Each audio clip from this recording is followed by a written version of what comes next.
He didn't have his mic unmuted. Ah, there you go. I was trying to get to it fast. I was like, oh God. All right. I'm good, man. How you guys doing today? Good. I'm doing great, man. I'm doing great. I am. I'm home for.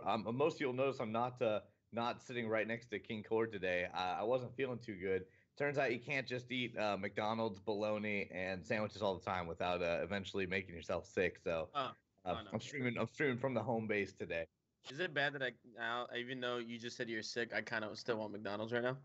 I know that's the worst part. Is I kind of still want McDonald's right now, but like it's I could be literally like vomiting McDonald's from last night and still be like, I could really go for a McDonald's, yo. Oh yeah. Oh no, for sure. I've done that before. I'm pretty excited about today's talk because I'm a Twitch streamer and I love talking about community building and I love lots of good topics. So I'm pretty pumped about today.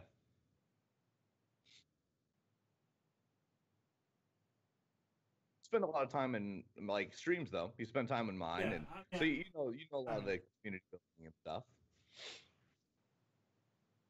Yep. Which is actually, a big part of the Twitch community as well. Definitely. So,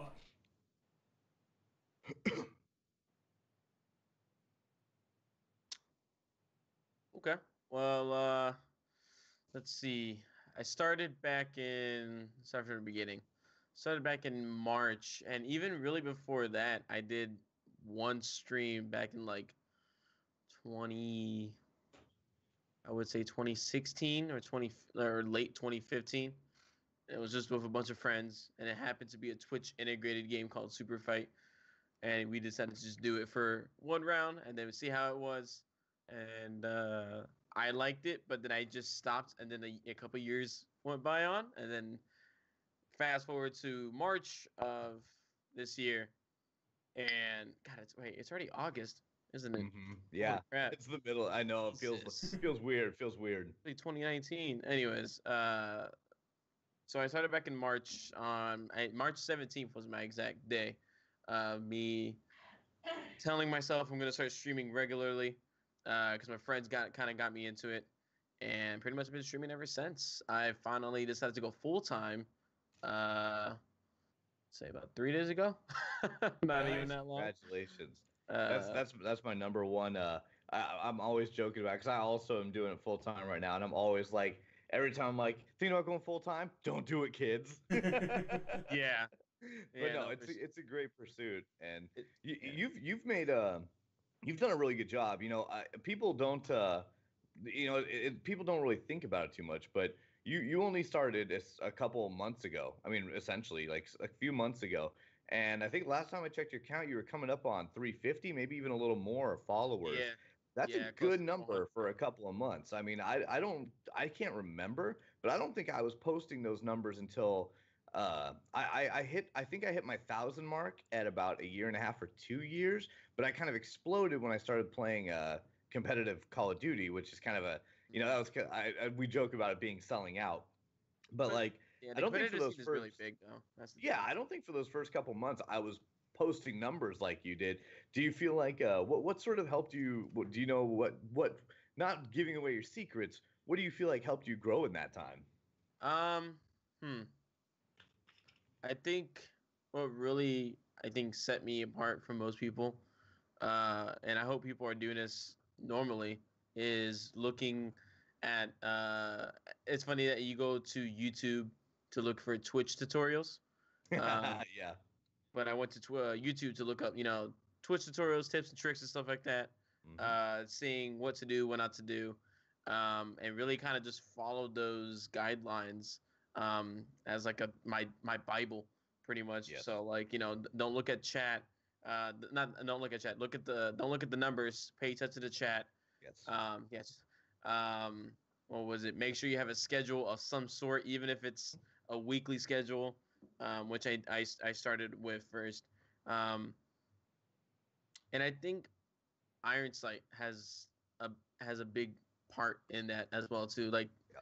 I think around 100 followers, I got partnered with Iron Sight, and that's what really kind of like Hmm. started bringing me up. But then now it's I'm starting to realize I have a different type of audience now. It's no longer people who just want to see me play FPS games. They want to be incorporated now. So now like I'm Yes. playing a lot of Twitch integrated games. Like Wow. what was it yesterday? We were playing Immortal Redneck, which is freaking fun, and Yeah. Killing Room. Oh my god. Like Yes. my audience is. Uh, No, absolutely. And that's definitely touched on something because what I noticed is because I was also part of the Ironside community and still am here and there. And one of the biggest problems that faces streamers that are smaller size, not the huge ones, is like games like Iron Sight, they have really tight knit communities. So it's easy to get that initial support, a couple, mhm. to get the 20, 30 viewers, to get a few, like 100 or two follows. But what you tend to see is with a game that's small, you sort of plateau and it doesn't Yes. give Yep. you a growth option. And that can be frustrating for everybody because you as a streamer, I mean, it's not like I'm even saying anyone's driven by money or view count or anything, but it is our goal to grow Yeah. communities. And Exactly. then And the numbers count. yeah, and when you have to go, when you have to eventually go past that and start looking at other games to help grow the community, then your audience finds it frustrating because they want to see content that they joined the channel for, and they end up getting this new content. Uh, have you noticed that? Like, have you lost some of your viewer base or things like that as you switch games? Yeah, so like for a while there, like I noticed my stream kind of plateauing. Like I once I passed like I think 150, close to 200 followers, it was kind of very stagnant. Maybe one or two followers. At least like in my mind, I was at least making a follower a day or a stream, which was still Yeah. progress. But then there'll be the stream where, of course, everyone has this really bad streams where it's just one viewer the entire time, no follows, Yeah, no I chat. still I have 1,000 some followers. I still have streams like that. I mean, our D&D stream that's brand new, so people we haven't grown that community. Pretty sure Exactly. that I usually have 20 some viewers or like so. And yesterday I think we were posting 3, 4, 5 viewers for most of the stream. So Exactly. go. Yeah, exactly. And King Cord, with have you found? See, you're in a completely different boat, doing the Nevermind podcast, and doing D&D newly.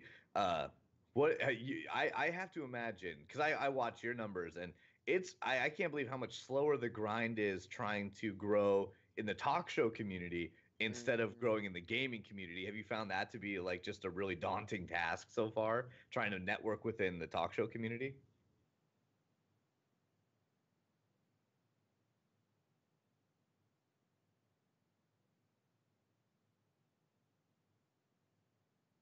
You and I both. Hmm.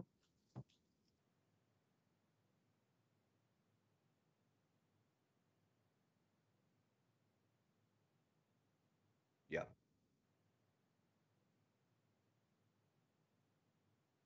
definitely. You know, Okay. like it's a little.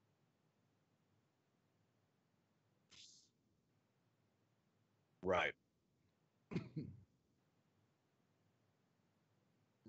But you got to remember, this is what you like to do, right? Yeah. Yeah, this is Yeah. definitely. That was the only biggest. That was the biggest thing for us was, or for me, that I try to remind myself that I had to have fun. And then for a while of Iron I wasn't having fun anymore, and I was just doing it because I was partnered. So then I had another streamer come in. And I actually I've so far I've had a couple streamers come talk to me that are about like 3,000, 4,000, or even 400 followers, like coming and giving me advice, wanting me to grow. Um, and I think also what helped my growth too was I did a charity stream when I Hmm. first started off, around like 100 followers. Didn't really get any views because I had like also I had like the morning shift Yeah. because it was like a 12-hour stream, so That's normal. I didn't As a really get small anybody streamer, too much. you catch the bullshit shift a lot of times when you're doing those. That's all right though. Mhm. Yeah. Still Oh, pretty yeah. good But content. well, it's and it was for the it's for the cause. It was for Yeah. StackUp.org. So we try to raise I think $500. I think we raised like 300 during the stream or something like that. But then after the streams ended, people were still donating. We left the link open, so that was still nice. And then I got I was a streamer spotlight on another streamer's Twitch called a late night respawn. He basically started, and he started around the same time as I did. So we were kind of, it was more like the mutual growth, helping Yeah. each other out. And he basically interviewed me and how I started streaming and stuff like that. And now he's sitting Yes. at like 400 followers as well too now after only like 3-4 months. So, um, but of course he's got like his niche. And I got my niche, and I'm still Yeah. sort of finding my niche. But it seems like I really like having chat involved in games. So I'm really into these Twitch integrated games now as well too. Like we were playing Marbles on stream. I don't know if you heard of that. I haven't checked that one out. Yeah, so it's like the chat can basically just vote on what map, and then they can they basically type in exclamation play, and then basically a marble pops in with their name on it, and they basically it's like a Rube Goldberg machine. You just let the marbles roll, and whoever wins wins, and the chat goes insane because it's like they have no control over the marbles, so they kind of just let them go, and so and I can see now I'm starting to get even more of an audience. Like I wasn't even passing for a good couple of weeks. I wasn't even passing like 4 or 5 viewers, and now I'm like for the past 2 streams I've hit over 10 viewers consistently. So because of these type of games, so That's good. And you hit on something that's really important there. And I want to get both your opinions on this. I think all three of us share it, but I want to just kind of get your guys' opinions. One of the things you hit on just subtly there in the middle is mutual growth, and I'm a huge proponent of that. I believe that when I like interact with other streamers, I really believe in community building. I think we should, every streamer should have their own little community, but I'm into merging, I'm into sharing, followers and viewers and all that sort of thing to mutually grow sort of a brand name together. And I have found that a lot of Twitch streamers are very anti working with other Twitch streamers. They feel like yeah. they see the big dogs like like on Twitch, people like Ninja, and they're like, well, they don't, they do it themselves. I'm gonna do it myself. Like, do you feel like that's a pretty common attitude that you run into as well? Maybe not with the people I've been with, only because I say like so when I first started streaming, it was kind of like I said, when I got partnered with Iron Sight, it was like the Iron Sight partnered family Yes. really helped each other out. Mm-hmm. And then everyone started branching off to other games, so we all kind of found our own little clique that we Yeah. kind of stuck with. But I haven't really found anyone. I think even Ninja, like someone as big as him, like he'll stream with like a friend, Yes. but he also happens to stream. They might not be streaming at the same time, Right. but they'll be talking with each other. So, and I'm pretty sure I don't sit through the entire stream, but I'm pretty sure he might like shout him out or something like that. Yeah. How Um, about you, King Cord? You haven't probably done as much networking as we have, but do you feel like the attitude is there in general?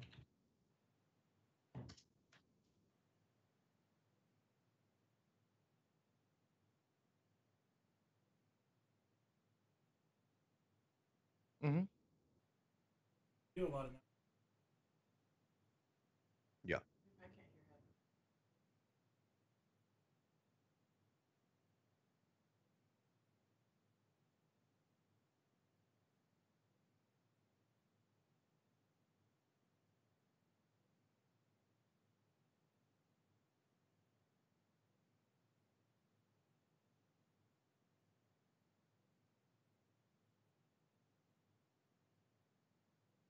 oh yeah. Definitely. Hey, you were cutting out there a little bit. I was listening to the stream too. You were cutting out there. Is your noise gate? Are you turned up enough, King Cord? On Skype, you're good because Skype doesn't have noise gating. But on your Yeah. stream, you were cutting out a little bit. I usually kinda set the have noise Okay. gate a little bit lower so that people can hear like the whispers and Yeah. whatnot. Can Just can want you to hear make me sure now? you were. I think most of the time when you were talking, you were just cutting in and out, so it must have Yeah. been right on the threshold. So if you turn it down even just Yeah. like 5 points, you should be I can good. move my mic a little bit closer to my mouth. That too. Yeah. Yep. Yeah. No, There we you're go. good. Yeah. Cal's listening in, so she's just to kinda like checking. quickly go over what I just said real quick. It's just basically most of my networking comes outside of Twitch. The most I've gotten from Twitch is like Right. pointers from him and stuff. But other than that, it's just been like other podcasts have reached me on Instagram. They tell me praise it. So, but I also made the comment that I think a lot of the big dogs who claim they don't get help from other people or networking from other people, I feel like in order to get that big, you have to get helps from somewhere from some time. You know? Yeah, definitely. I think when it comes to that too, the issue I was also starting to run in with is that yeah, you do want to help each other out, but at the same time, you're trying to build a community. Yes. And when you're streaming, when you're doing a stream with other streamers streaming at the same time, the chat and you trying to talk with the chat, even with push to talk on Discord, on Discord, and trying to talk to your friends and trying to talk to chat. I think when you're first starting off, you don't want to scare away your chat. Look, maybe make it look like, oh, they're too good for me. They're not paying attention to chat. I don't want to watch this guy anymore. And then also when it would be a bunch of us streaming at the same time the same game, we would basically take each other's audiences.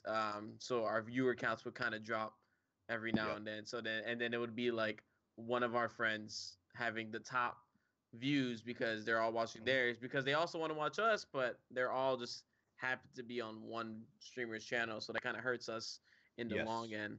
Yeah, I get that. And some of that has been healed. It's gotten better since the more widespread. Part of the biggest problem that I think that streamers face, and it's a funny idea, but it seems so small and it's such a big deal. I think last time I checked, I was trying to look at stats. Like 70% of all people watching Twitch tend to do it from mobile, and for the other 30%, like when I watch like streams, even if I'm not watching a multi-stream, I a lot of times just watch Twitch on somewhere like Khadgar, which if you haven't used is amazing. It's my favorite multi-Twitch. Yeah. But that actually puts you in each chat room all side by side, and you can literally just type in 4 chat rooms back to back without even losing video or audio on any of the streams.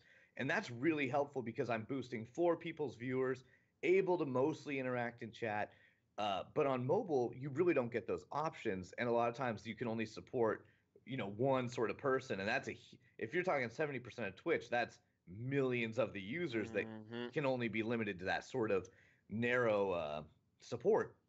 And that's it seems like a small thing, but it's not, because it does, like exactly what you're saying. A lot of times people will feed into whoever's interacting the most, and beyond that, sometimes if you're not interacting in a multi-stream, it's not even that you're not interacting, it's that if you have even like any more than 2, if you have 3, 4, 5 Twitch streamers in a group, there is no dead time. Like everyone is talking to their chats, or talking over each other.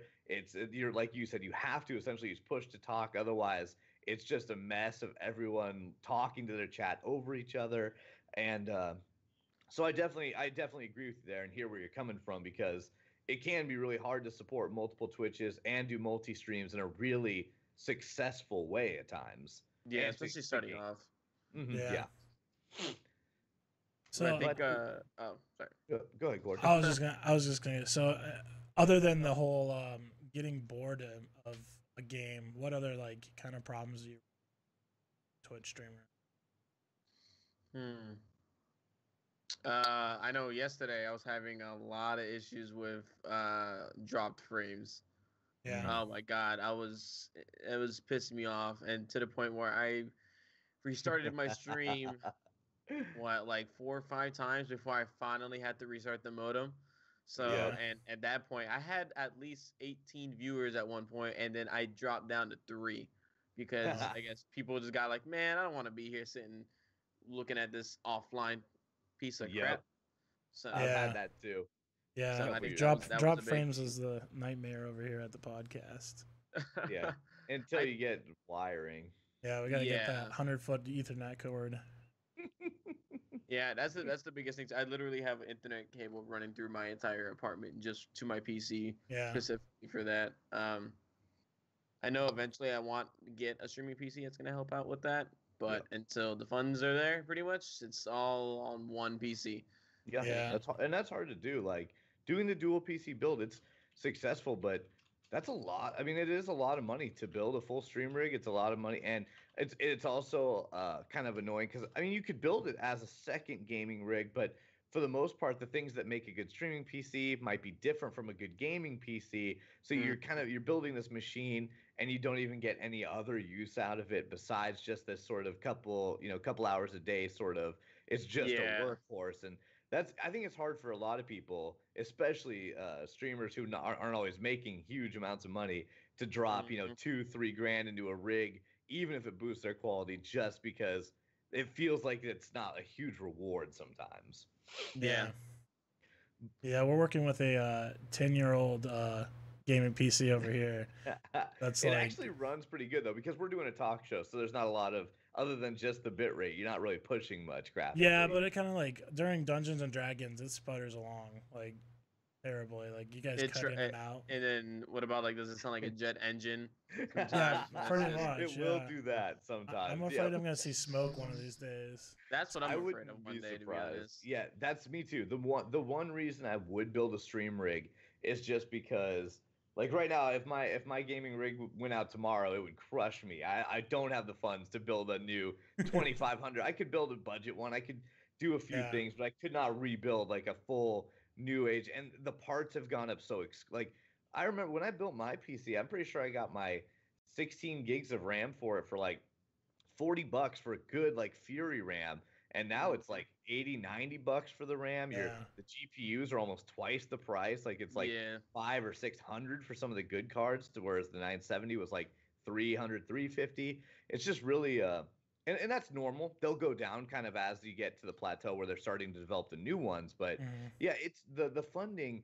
It's a hard to fund project, especially for a full-time streamer like you're about to run into, Blue, as well.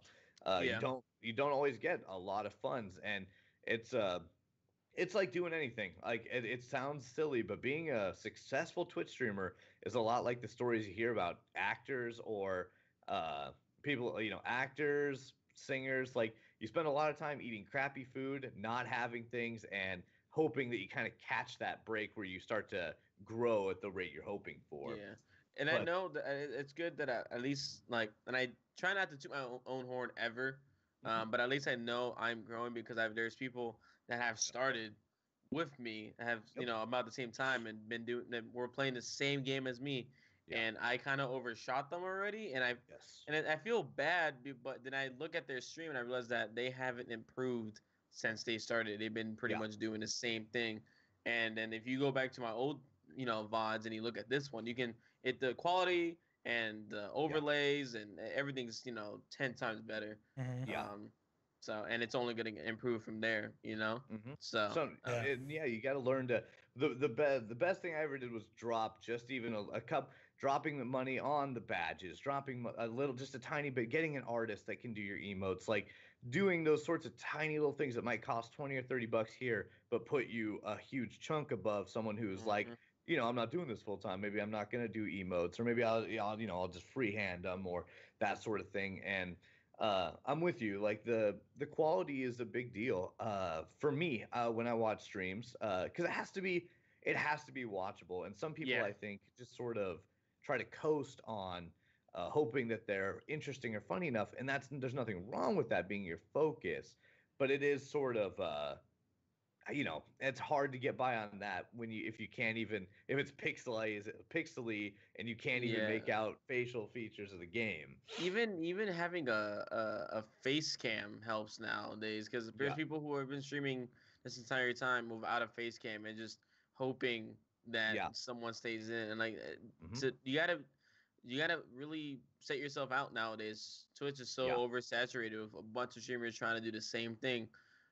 So what makes you different. So like like even just recently, like I had to answer that question myself because I realized I guess like from what I saw, it looked like I was basically just any other Iron Sight streamer, and that's when I finally started to pull away from Iron Sight because I didn't want to be that person. I wanted to be someone you came in and laughed and had a good time and stuff like that, and I know Nick's, and that was like your biggest thing, and that's what I actually like looked at you for some advice too when I used to ask you for advice, and got some pointers and whatnot. And I think that helped out a lot. Well, I know that helped out a lot. And then on top of that, spending the money just to get better equipment. Like I literally I spent $50 on a lighting kit from Amazon. I spent $14 for the green screen behind me. Then it's just fabric that I bought, and thumbtacks. Yeah, I'm the same way. Every once in a while, if I look up just enough, you can catch my two umbrella lights and my glasses like right there. Oh yeah, I see him. I see him. Yeah, that's my biggest. When I go back and look at other streams, I literally, it sounds so dumb, but I cannot vouch enough for just a couple of. I use just the table lights, the ones that are used for like if you're doing tabletop photography for like. Yeah. I literally just have one of those on each side.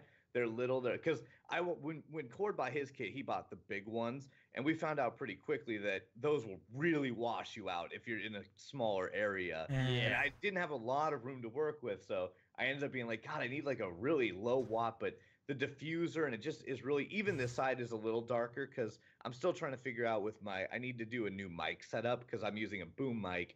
So like, yeah, it's all the little things. Like eventually I'll use a new mic stand, and because I can do that, that means I can bring my light in, get rid of some of this little bit of shadow and even it out with this side. And all those little things, they sound a little silly, but they make a difference. And that's like even the industry in general, like actual live broadcasting, like on TV. That's they put the time and effort into that. They spend hours before getting the lighting set up right, because especially coming from my film side, I think that's what actually sets me apart too. Is from coming from film, I know more about audio than most people. I know more about lighting and chroma key and stuff like that, and I think that's what really helped out with that. And I just recently also bought this boom arm that came with another mic. It was the newer NW700, but the mic itself was trash.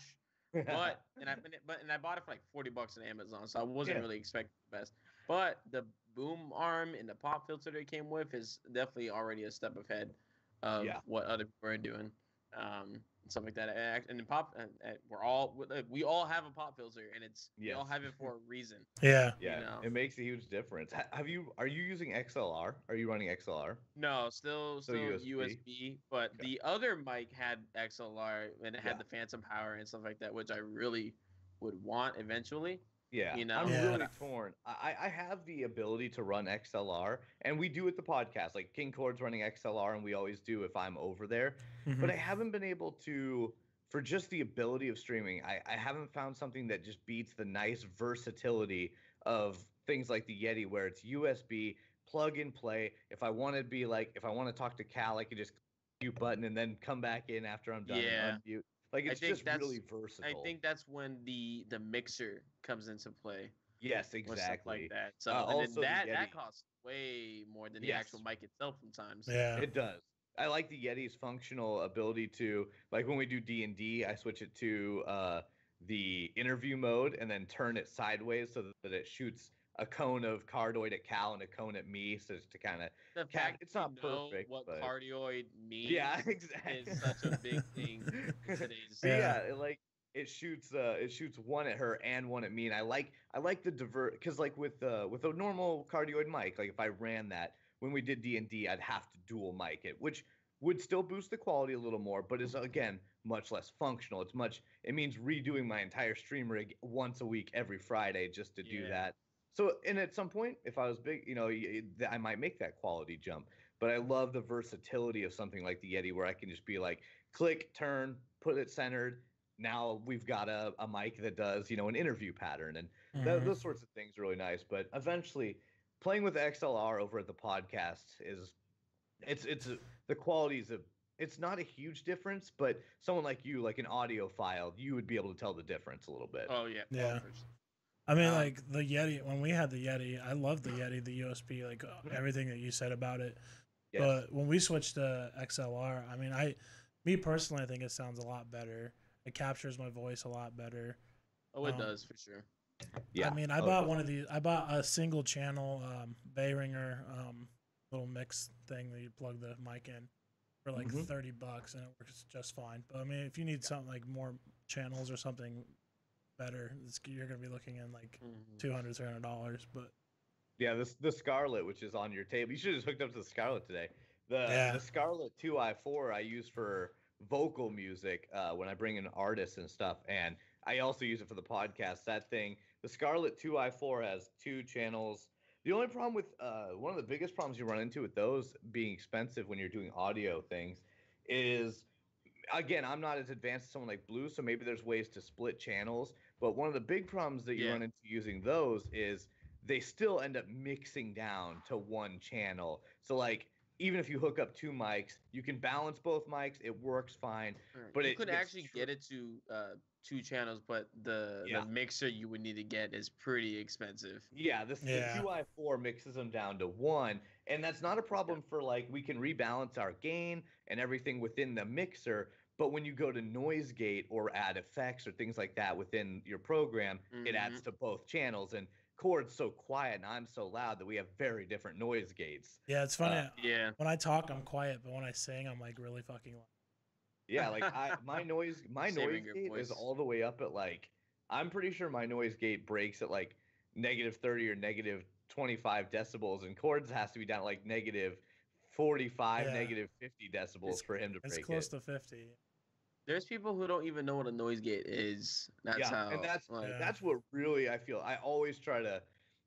I feel bad for people that don't noise gate because it's not their, if you don't know it, it's not like it's your fault or anything, but it's hands down, it's such an easy tool, and without it, again, there's a few things that as a new streamer you can do to instantly set yourself apart from just the drudge sounds mean. The new streamers that haven't had time to learn things.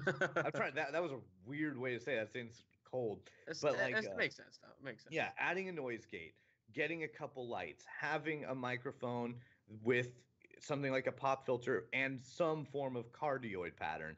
Those 3 things alone will put you green screen if you want to. I ended up obviously not doing the green screen because I like the stream wall, but green screen, they're very different. That sets you apart though, and people come in and they might see something and they ask about that in chat, and that's what starts conversation sometimes. Every once in a while I'll catch that. Someone will be like, is that Gohan behind you, or is that Dante? Like, so is that Big Boss?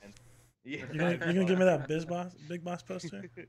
But yeah, set design is definitely important. I think like you could be as simple as a green screen, throw up whatever you want, or you can just design the room behind you. Green screen sometimes, like, because I'm like, god, I like what I've done and I'm using it, but the green screen is it's just so clean. It's very clean and polished. I think the one that would fit you most is the one, something like Elgato, where it kind of just folds down. Yeah. And then it just folds back up. Yeah, exactly. They're like reverse projector screen.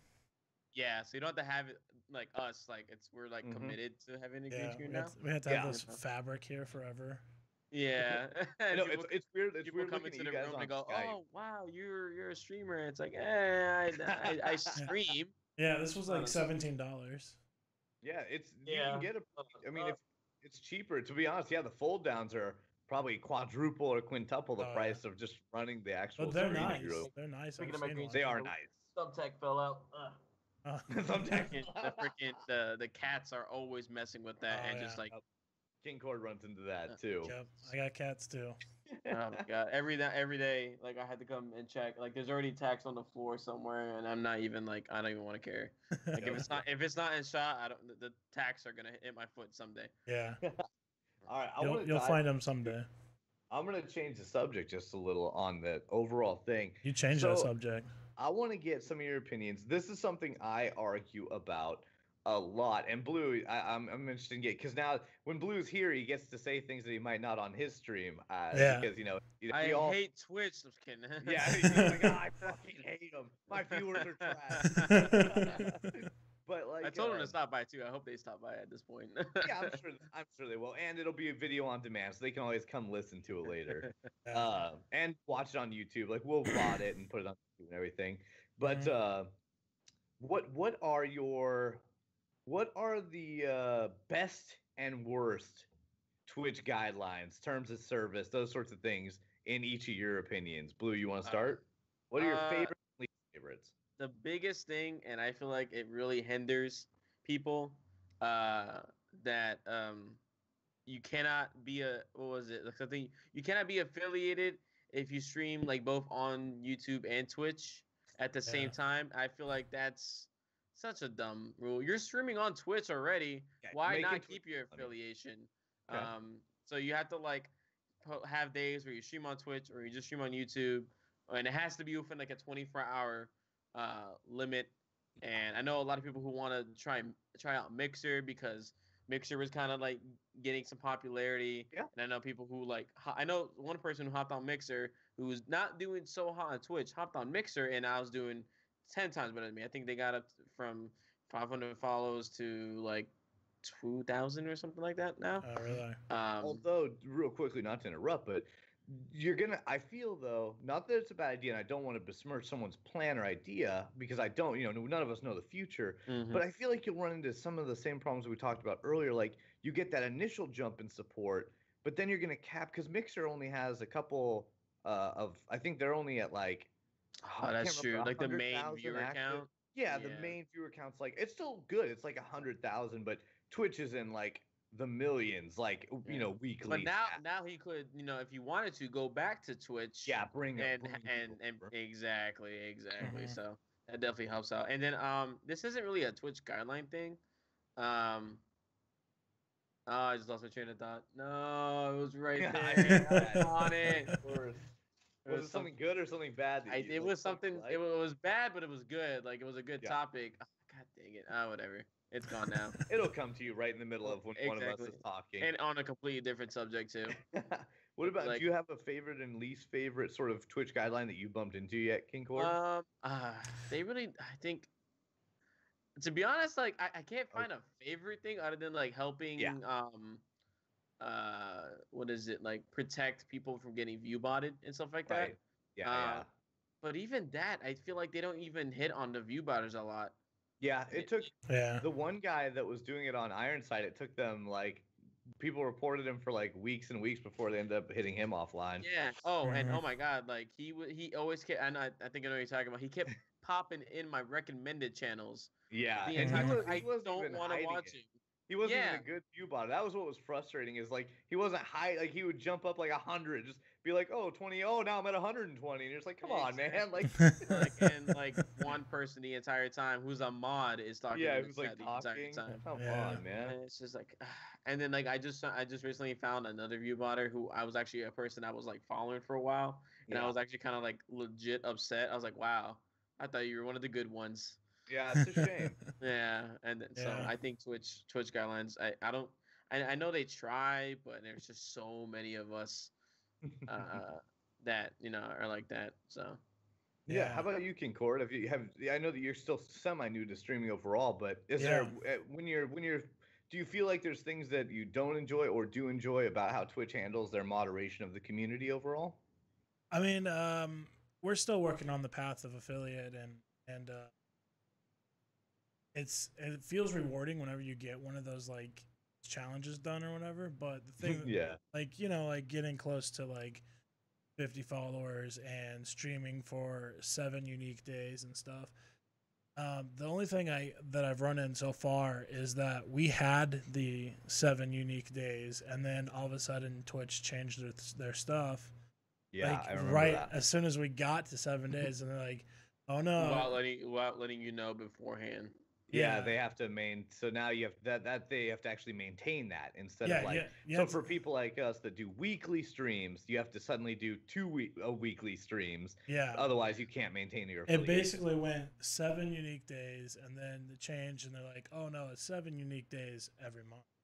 Yeah. And I was like, which for most streamers wouldn't be a problem, but for someone, if your goal is being a weekly podcast, that is a big difference. Which is pretty much the most reason why we dragons, because I would add 2 more days to our unique stream days, which puts us where we need to be. But but I feel like some people don't even really care about getting affiliated sometimes too.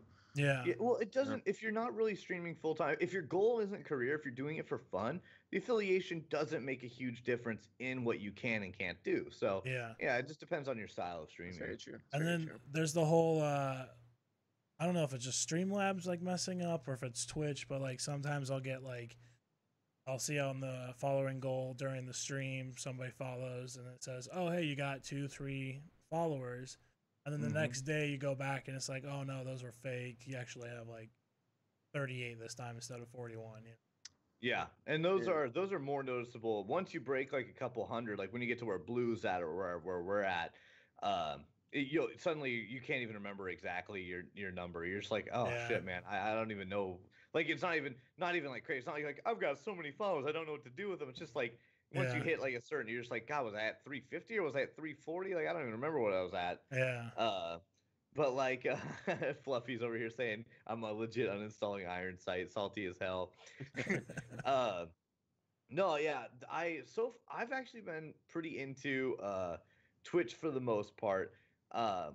Most of their guidelines, most of the things they do don't really rub me the wrong way. There's two major things that they really do that do rub me the wrong way. And once me and Cal got permabanned. We ended up fighting it, repealing it, and getting our accounts back. But Really?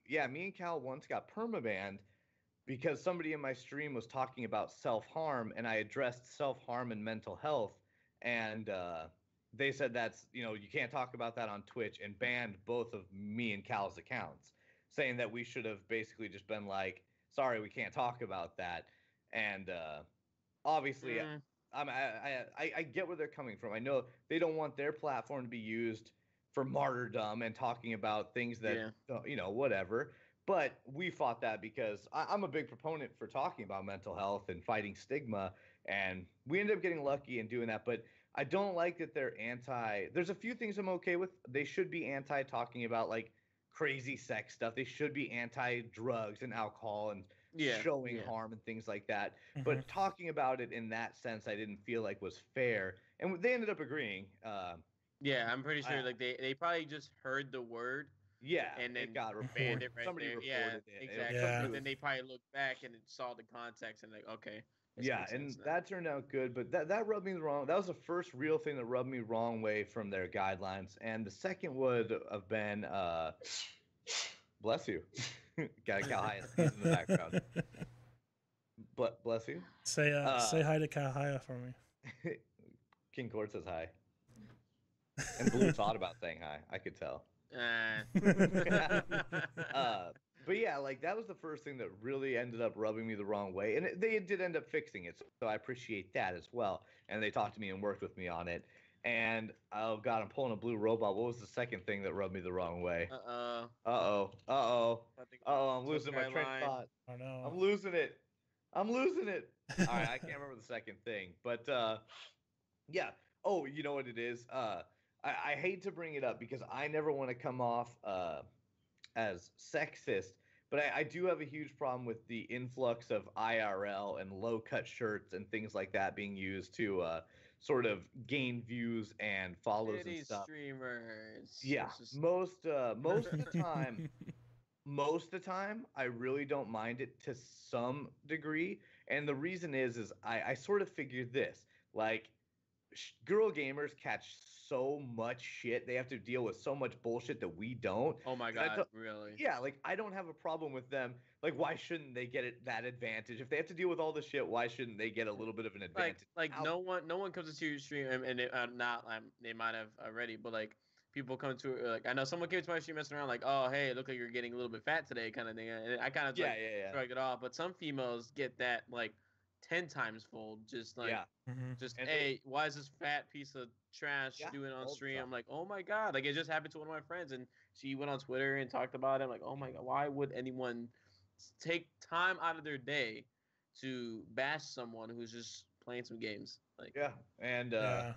but to that degree, what really annoys me, I don't want to use names. I have one that really annoys me specifically that I keep track of and occasionally report just to make myself feel better. But you know, uh fluff.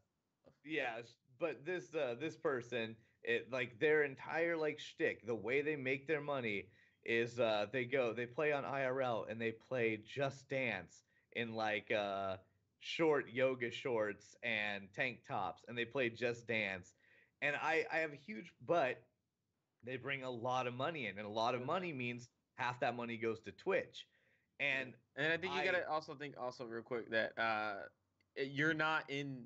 And it depends on what you're doing. If you're not in the RRL like gaming community, like or whatever. I guess the channel, the category. Like I feel like it shouldn't matter, but at the same time, it's like, how is this person getting all these views and Right. subs and whatnot? And I'm here actually trying to be like legit, I guess you could say. Well, what annoys me the most about it is that, and I've seen it, like if a small streamer did that same thing, they would catch a ban for it or at least get sanctioned for it. Yeah. But Okay. the That's bigger what you mean, streamers, the bigger streamers tend to get away with it. And I'm not saying it's wrong of Twitch to want to make money, but let's be honest, it's because they bring in revenue. And so Twitch gives them sort of a pass to earn that revenue. Like And if they were to ban them, that would definitely take a big chunk out of. Right. For someone like the one person I'm talking about that I think has thousands of subs, they would literally lose, thousands of dollars a month.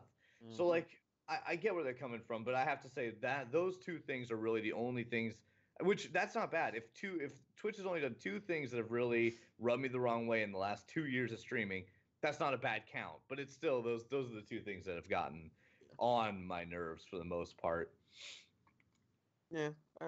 Yeah. But most of the guidelines I actually respect and are pretty good. I think that they should I think that they should be some of the guidelines get weird with like smoking and drinking, but I don't really know how they decide that shit. I don't do either of those on stream, but so I just don't worry about it. But a lot of people do shots for donations and stuff. That seems I don't know or like the drinking streams and they get drunk and stuff like that, which I don't condone. Then again, I'm not a big drinker of alcohol in general. Yeah, but I wouldn't. I know myself enough to not drink on stream to the point where. And that's real smart. What is the guideline on drinking? Like I assume you're allowed to drink on stream as long as you don't drink to excess as the rule. Like you can't be wasted on stream. Smoking is okay if it's, as far as I can tell, you can smoke all you want. With marijuana, it gets confusing because it breaks their drug policy. But if you're in a place where it's legal, they tend to allow it. Like if you're in Colorado and you're smoking weed on stream, especially if you're not blatantly doing it, like a lot of times people are they use vape pens. Yeah, I was gonna say they could just vape it. How would they know? Yeah, right. Vaping is different, though. I think. Yeah, it doesn't come into a huge play for the most part. Which is funny though, because people who like vape sometimes like when they on stream, their whole webcam just gets clouded. Right, and you can't see anything, and it's just everywhere. And all you hear is. That's all you know. But yeah, like with all of that. Wait, what was the first topic now? Oh, with drinking. One time I had exactly one drunk stream. And anyone that knows me, all my viewers, all of my friends, I am just absolutely bad at moderation. Never been good at it. I'm a hedonist. I like if it feels good, I want more of it. I want to eat more food. I want to have more sex. I want to eat. If it feels good, I want more of it. Yeah. And I did exactly one drunk stream at the behest of my community. And after drinking too many Morgan and Cokes and I think we were playing Unturned that night. Gets a little fuzzy. I thought I had muted my mic and vomited off screen. Like it was off screen, but I went in and like puked and came back out. And one of my guys like, dude, you did not mute your mic. And I was just mortified, right? Just absolutely mortified. I deleted that stream and I never drank again. Hey, but things like that can get clipped and then all of a sudden you're on YouTube top 20 Twitch moments. Yeah, I got lucky. That was when I didn't have very many followers back then. That's the fear, right? That it's deleted, it's gone from my area, but if somebody clipped it, that shit could come up when you have 200,000 followers in a few years. You know what I mean? Yeah. And I would, most of the time, that wouldn't even be a big deal, but still, it would be embarrassing. And if that's all it is, just fucking embarrassing. So I'm with you, Blue. If I can make any recommendations, it's either be better at moderation than me or don't drink it on stream. Because I just can't help it. I'm just bad at moderating anything. Yeah, that's just the way it is, though. Really, when it comes to drinking on stream. Yeah, I don't do it at all now. It's just a personal choice. But now I don't fucking touch drinking on stream, and I don't really mind. It's just up to each streamer individually. I have some streamers really made a success out of it. I know a few people that have done drinking streams and been just fine at it, been safe, and have gotten a lot of success doing it. But it's not for me. I don't have that sort of moderation power when I'm enjoying something. So, Blue, is there a game out there that you absolutely will not play? For sure, it's Fortnite. Fortnite? Oh my god, I've never wanted to hug you more in my Can you life. give us a Dude. reason why? It's so oversaturated. It's so hyped up to the point where It's overrated. even if I wanted to stream it, like there's no way for me to get recognized on that game. There's a lot of people who the biggest oof, I guess you could say, when someone goes, I'm gonna start Twitch streaming. Oh, cool. What are you gonna stream? Fortnite. Yep. Oh, and you just you get start lost like in you it. have one follower and you think that you're gonna become the next ninja, like it's not gonna happen like that. You might get like there's like 1,000,000% chance, or not million, or like super rare that Mr. Beast could come into your channel or something like that, or someone could host you for over 1,000,000 views. Like I don't know, but every once in a while. Something like that happening is so small of a chance happening. Just don't do it. Just don't stream Fortnite as your first game. Maybe I have to agree. Established. True fact, I got hosted by Courage from Call of Duty once. And he was playing Call of Duty too, right? I'm guessing. Yeah, he was playing Call of Duty. He's a codcaster, and he hosted me with a few hundred viewers one day when I was like only had like 300 or 400 followers. And I couldn't believe my heart exploded. I literally didn't even. I was literally at that point. I had a hard time even enjoying it because I was like, suddenly there's just like 400 or 500 people watching you, and you're like, oh my god, what? I'm not ready for this. Like I haven't practiced for this. I haven't practiced. Yeah. Now he's huge. Coach, that was why'd you put me in? Yeah, that was back when he only had about 300 or 400 viewers. Now he just took home $70,000 from that Fortnite tournament. So he's big now. What are your guys' thoughts on like recently in the news? We've heard an article about how parents are actually like wasting money, basically getting tutors for their kids to play Fortnite better. That's not a thing. It is a thing. That's a thing. That was in the recent news. There's parents out there are spending money.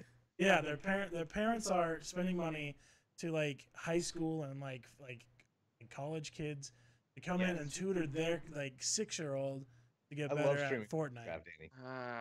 Here's the thing with that. The problem is hilariously, motherfuckers are picking the wrong game. If you're gonna tutor your kid, tutor them in something like Dota or League of Legends where they can make money. Oh my god, dude! If I was gonna tutor my kid, those like World Championship games. Yes, that's what I'm saying.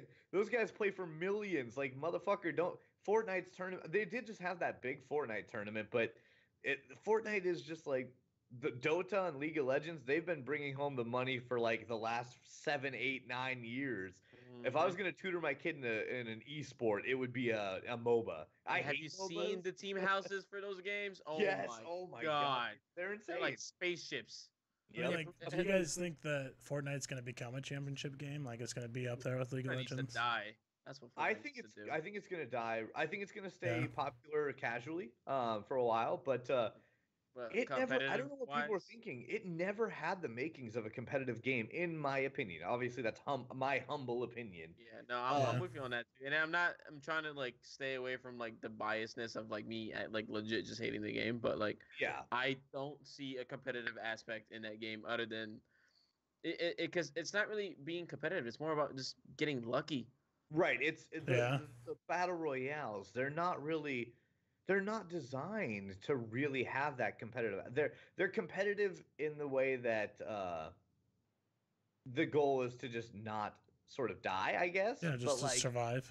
They're not competitive like games like we'll use big ones. Things like Dota, League of Legends, Call of Duty, Halo. They were designed where a small team of people, a bunch of small teams get into brackets and they fight to be the best team. Yeah. Whereas Fortnite really doesn't have that because here's the thing: like you when you look at real competitive, what we try to do is we emulate our normal sports. So we want brackets and semifinals and finals and cups and audiences. Playoffs and Yeah, and the problem with the problem with Fortnite is that even if you did this on a competitive scene, with the size of the map and the design of the game, you would just be dropping in your top 20 teams who all kill each other. There's no sort of bracketing. You would just be dropping in all of your best people. And that is fun for events like this tournament that or like charity events. Yeah, and stuff it's like fun that. for that idea. Yeah. Dropping all the best players in and watching them fight each other has a lot of enjoyable appeal to watch, but it's not what I would call a competitive scene. No, definitely not at all. I just saw what Fluffy said in chat about kids getting bullied because they're bad at Fortnite. That's horrible. Yeah. That's a weird, what has this world thing. come to? Our world. The funny thing was the article before that, like a couple weeks ago, was that parents couldn't get their kids off Fortnite. Like parents were afraid like their kid has wasted their whole summer on Fortnite, and now they're gonna go to school. They're gonna be like basically just like sludge kids who have no knowledge at all. Think about when you were a kid. What game did you get sucked into, and that maybe your parents probably thought, "Oh God, he's gonna get dumb." Yeah, playing this game. For me, like, it was EverQuest. Is it bad that I guess Fortnite it has a lot of stigma behind it, but is it also bad that like the whole bullying thing about being bad at the game is bad? But like I think it depends on like okay, so like just recently, you know how they recently took I forgot was it the World Health Organization labeled gaming addiction as a like yes. with heroin and stuff like that. Like it was a huge joke because all of the top streamers were like, "Well, I guess we're all addicts now." Yeah, exactly. Like, I think you have to figure out like the middle ground when it comes to your kid being like wasting his time or legit just playing a game that he has fun with. I also want to touch on that. I think it was irresponsible what they did. They sort of gauged it all. Sorry about that. They gauged them all. I think it was something like if you game more than like 20 hours a week or something. I can't remember the exact. It was for a gamer, it was a small number. Like right. I mean, shit, that's tiny. And part of the problem is that gaming addiction and internet addiction really is a real thing, and I don't want to see them make a joke out of it because I've struggled with it once or twice. That's why I don't tend to play EverQuest anymore. Like literally, that's the kind of game where I'll go a day and a half without sleep or eating, and I'll be like, "Oh my god, I haven't eaten or slept in like 28 hours." And I had a friend. Hopefully, I don't want to use name. Oh, it doesn't matter. I don't know him anymore. But do you remember Alex Ellis, King Cord? He went to school with us. Yeah. He dropped out of school for a while because he was playing World of Warcraft. And World of Warcraft got so many jokes because of South Park and stuff like that. You know, legitimate, you guys pretty much think that Fortnite is the new World of Warcraft. I actually don't think that. I think it's. I don't know that because I'm not really plugged into what all the kids are doing these days. And also I think the entire you got to go back now from the gaming community then to now. Yeah. It was very nerdy playing World of Warcraft. Now it's super cool to play Fortnite. Everyone's like, dude. Yeah. Ninja and Drake play Fortnite. Yeah. Plus, like, I mean, like the age group was kind of like older back then, where now it's like 6-7-year-olds playing Fortnite. yeah, it's true. Fortnite's mass appeal. That's what Fortnite did right. Appealing to the young audience, it was genius. I mean, it was one thing I'll give Fortnite. I'm not a fan of the game. I don't like the style. I don't like battle royales. I pretty much don't like anything about it. But God damn it, if it wasn't a good idea and if it wasn't successful, I mean, they did their devs, the way they changed their game. Again, part of the reason it can't be competitive is currently changing the meta, but always adding new content. Each of their seasons, like the story, putting stuff in the sky that's like secret, dropping rifts, like they're good devs. They're doing a good job. Wasn't Fortnite when Fortnite first started? It was a totally different game, right? Yep. It was last minute. Last minute, they're like, "Oh shit, let's shit this game. Let's make an online survival game." And basically. It's still there, which is funny. Yeah, but you have to pay for the original. Not just survive anymore. So Save the World. Save the World. That's what it is. Yeah. Yeah, that was the now Yeah, that against everyone thinks zombies and that's shit like It the that. is funny because I remember seeing the trailer for that, and I was like, oh, that actually looks kind of fun. Building a Yeah. base with friends and me too. I And defending like against defending survival against craft zombies yeah, and stuff, that looks good. yeah. And then like I And then get I it. didn't. It took me a while to click two and two together that Fortnite Battle Royale and Yeah, Save the World were the same game. I was like, Yeah. right. oh, wait a minute. And then someone said that. I was like, oh, okay, that makes sense now. And I thought Yeah. Save the World was a good thing. Apparently not. Nope. Mm-mm. Uh, Yep. Yeah, It's because I really do I like saw the this. little game modes that they do too, like what Fortnite did. Like God, I keep going back to Fortnite, but like it's all right. the game modes that don't do popular for their game Yeah. sit well with me. Like the whole what was it like when they had like 30 against 30 or something like that, or Yeah. Yeah. some big massive battle. That's Yeah, fun. those are cool. The 50 v Yeah. 50s, the 20 v Yeah, 20 v 20 v 20, like Yeah. those are interesting. because you just see people building, and I love building games too, and I know you guys Yeah. probably do as well too. So like Yeah. building Yes. big bases and setting elaborate traps and just seeing like your whole team just defend the wall and stuff like that. You know, like Yeah. stuff like Yeah. that is really interesting to me. So when I Fluffy, I agree with you that Fortnite became the garbage can that it is. But again, like we're saying, you have to give them props. They turned. I think battle royales were not dying, but H1Z1 and PUBG sort of kind of built them up. They really got to a point, and I think they plateaued. And yeah, Fortnite breathes life. Those devs, even though that's what I'm actually frustrated at how good the dev team is for Fortnite because like you keep wanting them to fuck up the game and they keep just making it better, yeah, and you're like, God yeah. damn it, these mother, You why can't I need to get this die team? already. Yeah, like what the fuck? Why can't I get this team to work on a game I want to fucking You know what's see? funny too, and it's maybe it's also different. Like, remember the whole Hunger Games in Minecraft and stuff like that? That was Yeah. pretty much like the predecessor. Now, I guess you could Yeah, say to Battle Royale, which is pretty much what it is. Like, I oh remember yeah, playing that, and people used to think, "Oh God, this guy's nerdy as hell playing these freaking yeah. Hunger Game type games." And now here is that same person playing Fortnite regularly. I'm like, Yeah, excuse me. for real. It's no, it's a really weird. I if you had asked me a couple years ago if I thought battle royales would take off, I would have said no. Oh yeah, for sure. I came from a very different gaming world, and the battle royale doesn't. The game, it's not fun for me. I don't think it's an enjoyable experience. Mhm. Uh, if you had asked me a couple years ago if I thought that kids would enjoy dropping in, getting shot, restarting from the beginning, dropping in, getting shot with no progression and no design other than just getting the occasional winner, winner, chicken dinner, I would have been like, dude, no one's going to enjoy that game. And that's And why now there's I like billions and billions. Cuisine Royale when it Yeah, came oh out my because it made God, fun yeah. of it, and I Yeah. actually Yes. somehow enjoyed that game because No, it's I just actually so do. stupid. I can Like, agree with that. Like it's just it's just annoying because now even more people are trying to capitalize on the battle royale, and I don't really, and eh, we're losing. I'm a huge, for example, I'm a huge MMO fan, and MMOs are essentially dead in America. They've been yeah, completely essentially worked out. Closest thing we've had in a while was Bless. Bless and failed that oh my miserably. gosh, Mhm. Yeah, the Bless, and hype behind that game. that was all the devs' fault. They could have salvaged that, and they made a bunch of mistakes. Should have had the Fortnite dev team. They they but yeah, like but other than that, not counting Bless, we've pretty much had World of Warcraft and Black Desert for the last 10 years, and that's pretty much it.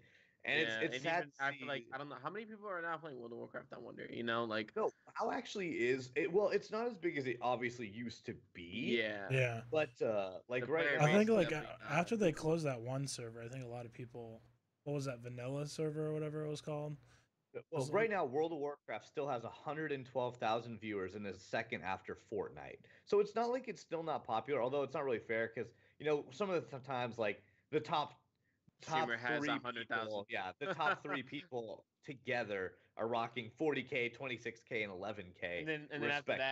after that it drops to like a double digit number or something like Yeah, that. Like Yeah. but they still maintain good numbers for a stream since a lot of those don't see. World of Warcraft's biggest problem with staying relevant is exactly what you're saying, King Cord. Mhm. A lot of the classic games have started progression servers, what they're called, Mhm. where you start at the beginning and play.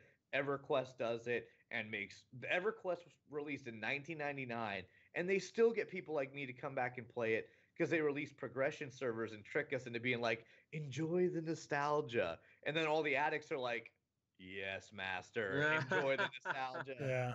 And Their eyes same go thing. white and get hypnotized. Yes, same thing with RuneScape. They have old school RuneScape now. If you, Mhm. you know, that's real sneaky. They're like, oh, all you have to do is sub. You just have to pay us money, Yeah. and you can play on the old servers. I was on that But- the other day, actually. I was like, Yeah, I want to because play it's some Prime- old school Prime fun. RuneScape. Yeah, and then they're like, Uh, pay us money. I'm like, what? I didn't Yep. pay money in the past.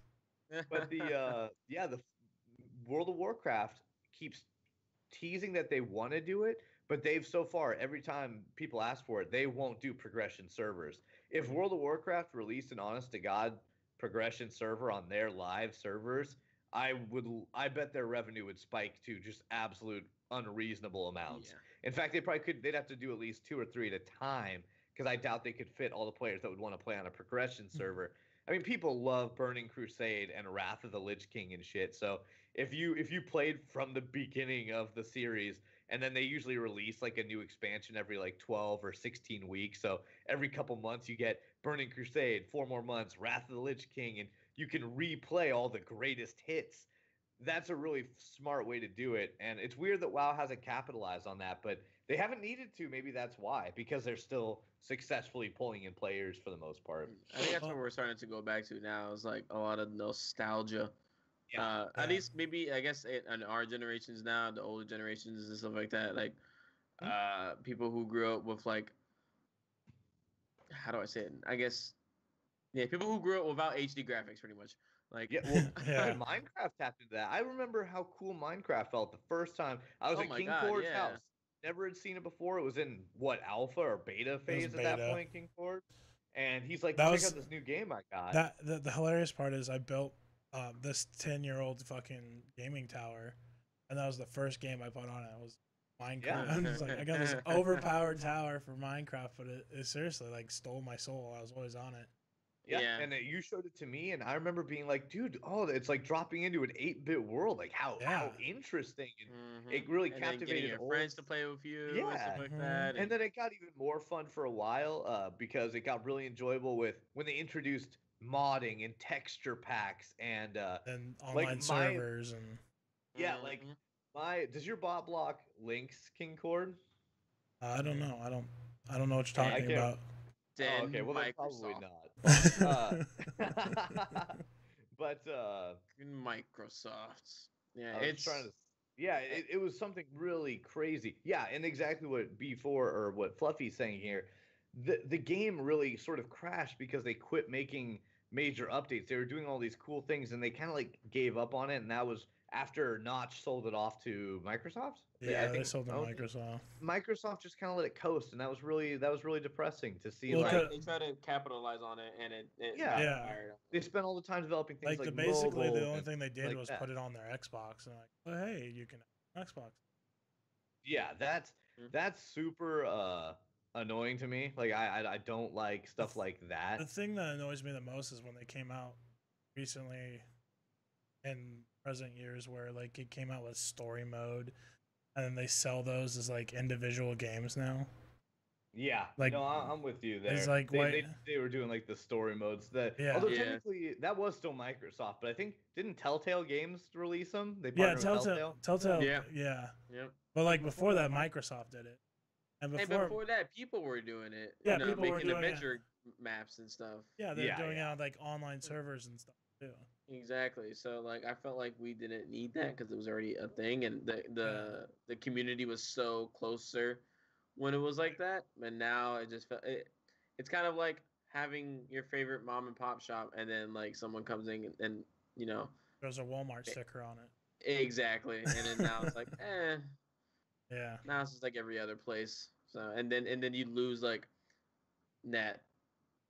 What was it like the niche that you're in? You know, Mhm. you Yeah, felt yeah. like that was you and your friends. Only you guys played that game, and now everyone in the world sees it, and it's kind of like I feel kind of exposed. Like Yeah. Right. No, and I'm sad. All these games have sort of been, dying because of Fortnite, and it's sad to see all these different genres. Like the genres are sort of collapsing around each other, and that's what I find really depressing about gaming and Twitch is that there's still other versions, but you'd be lying, right, if you said that battle royales weren't essentially dominating communities right now. Oh Yeah. yeah, no, for sure. Even like some people who get into streaming first, and when they do battle royale games, they might get that good viewership sometimes because of that, and I feel like Or it's they like, might not. Yeah, or it they just might not depends. too. Yeah, Yeah. it's a big coin flip when it comes to that. I don't know. Did you stay in Minecraft long enough to really get into modding, King Cord, or did you play mostly just vanilla betas and early? No, I got into modding a little bit, but I didn't get past like texture packs and stuff like that, and like Right, like the bots that like you can take out 10 by 10 bricks, so you can make like a little underground base or I'm whatever. gonna drop one in your chat. Mm. Like that's what mine looks like. I just loaded it up onto one of my worlds and stuff. Oh, that's a big picture. You might have to control minus out of there. Oh, Blue, you're part of the I picture. see. Sorry about it. Uh, but like I have shadows, I have shaders. My texture pack's running at like high bits. It's like instead of the 32 or 16 by 16, which is Yeah. the default texture, I'm Mhm. running at like 128 or 320 by 320. So Yeah. everything's high def, cartoony. There's shadows. Like my weapon looks like super cool. Like I've modded mine to the point where it looks like it hardly even looks like Minecraft, but I still get to enjoy. I'm working on a Minecraft RPG right now, Oh yeah. and Is yeah, it that's the one of the things EverQuest remake?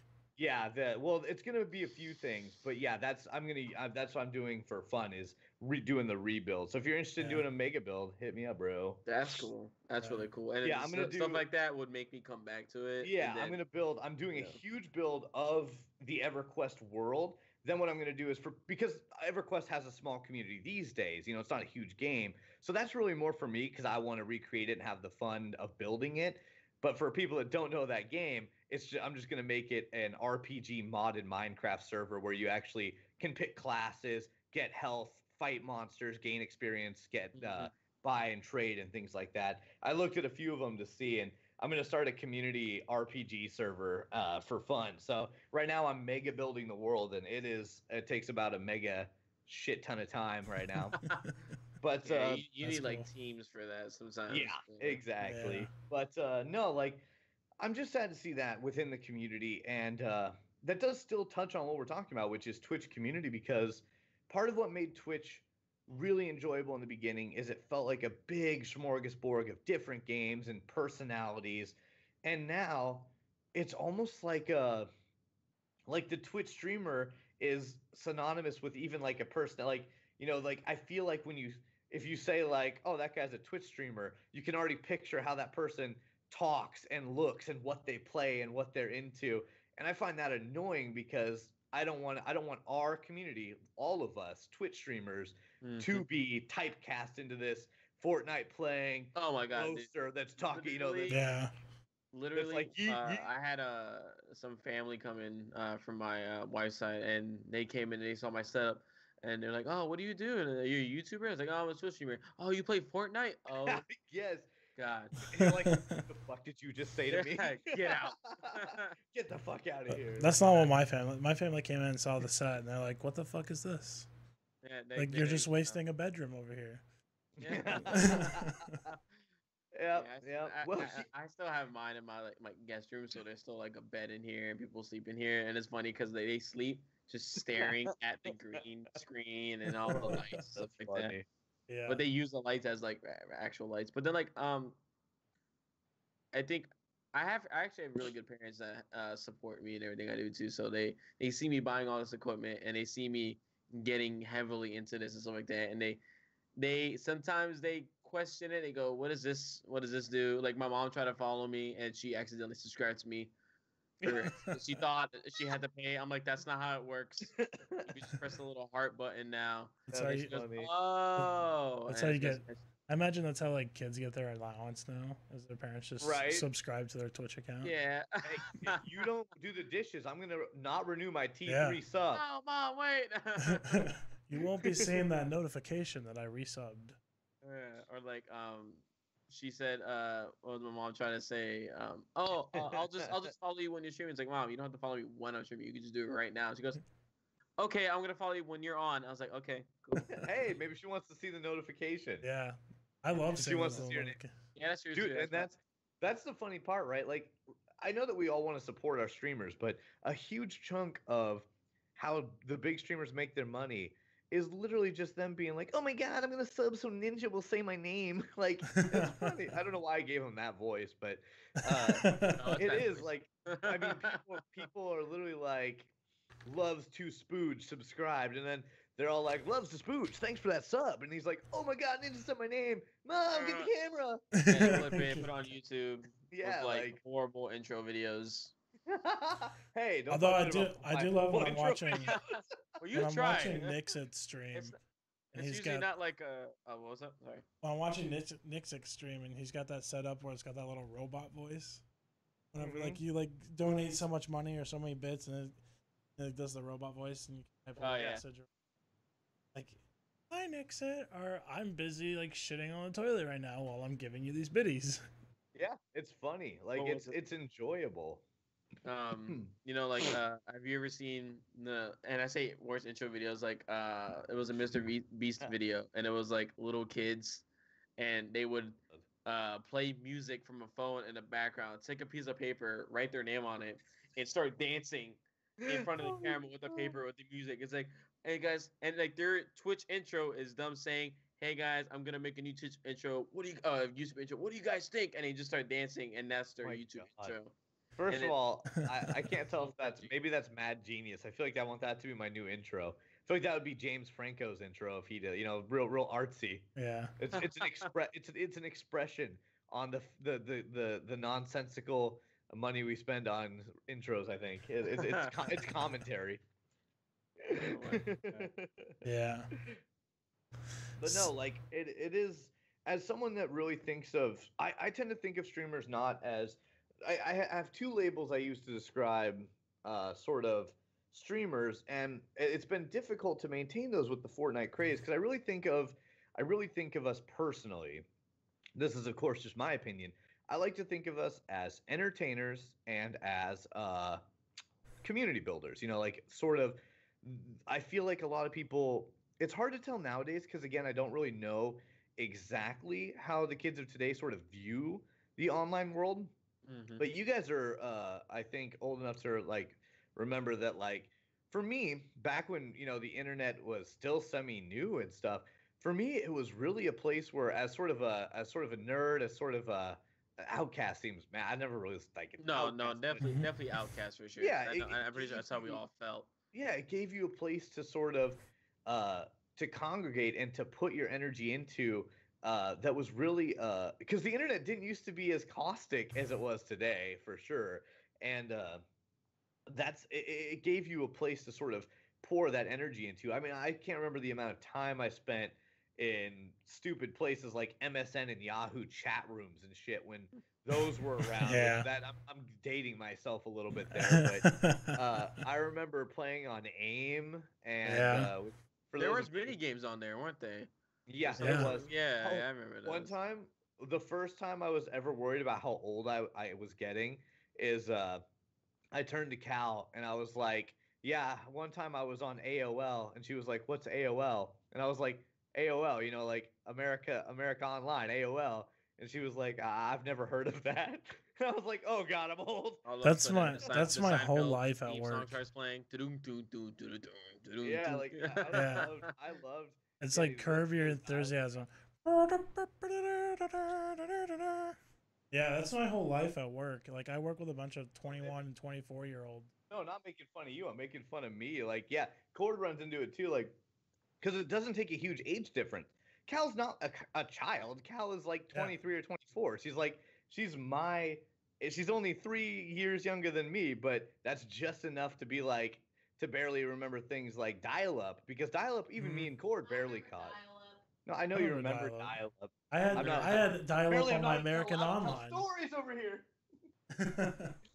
But yeah, like dial-up was, but I remember like that sort of when you could come there to build your own sort of communities within there. There were chat rooms. Like I was part of gaming chat rooms. I was part of like all those EverQuest MMOs as they came out. EverQuest being the first 3D MMO. That's why I got addicted when we were talking about addiction earlier.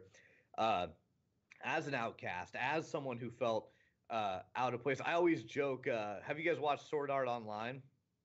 No, I haven't. You haven't. You should, if you're a fan of gaming, you should watch Sword Art. It's not like it's the best anime in the world or anything, but it's definitely worth it because there's a lot of speech and a lot of motifs that are sort of like the main character Kirito. He says a couple times throughout that he sort of feels more at home in the game world than he does in like the real world. Like he feels like it's the opposite. Like he's at home in there, and he's kind of Oh, it's yeah. it's like Ready Player One. Yeah, actually, Yeah, Like kind that's of. what I feel like that's what our world There's starting to there's a come whole bunch get of to. arcs. The first arc. Did you ever watch Dot Hack when you were younger? I haven't watched like a lot of. Is that an anime? Yeah, that's you're an anime. watching. I never got into animes growing Oh, up. okay. Well, then, Yeah. well, that would be a fun one to start on because it's really new user friendly. It's not like super anime-y. It's kind of pop culture-y. But the first arc is sort of they get stuck in a video game. They get locked in a video game, and they either have to, if they die in the game, they die in real life, and they have to clear the game to escape from it. A mad scientist that creates 3D dive technology and virtual reality locks them all in the game, and they have to escape. And they do so by it's an MMO, and they have to sort of level up and fight bosses and stuff. But if you die, you die. And but I can really relate to that because like right now, like in this virtual world, doing the podcast, playing the games, I feel more alive and more at home than I do if I'm like sitting at some guy's like party at his house drinking a beer or something. I just like if I'm somewhere like doing that, half the time I'm like, God, I could be playing a game right now or on with my friends talking or like doing something like that. And that's and even now though, like I feel like you remember when you would, I guess, and maybe because we were in school, but you would get off from school, go to play with your friends, and it would just be you and your friends all night kind of thing. yes. And now it's kind of like, and maybe it's also because I stream, and the only time I really game is when I stream. Yeah. You don't get that anymore. I agree with that. And that's what I'm trying, and that's the biggest thing I'm trying to build my community for. Is to have that community back and stuff like that. I agree. If people just want to game with each other, go for it. I still love to throw. I still occasionally, or me and Cal will occasionally still throw LAN parties because I'm the same as you. I love community and stuff. So me and Cal will still occasionally like text my friend Bear and text King Cord, or we'll like set up a couple of computers and game at our house or play a board game or something like just to get that sort of same like you're saying. But recreating community and recreating that to any degree that we can, I think it's really important because I don't think one of the problems I have with games like Fortnite or League of Legends, even Call of Duty, excuse me, is that they're not what I would describe as immersive games. And I think the newer audiences, new game audiences, people that are young and playing those, I think they lose something by not having some. I think we all played some RPG, some MMO, some game where we get sucked in and it feels like you're like playing out a lifetime essentially.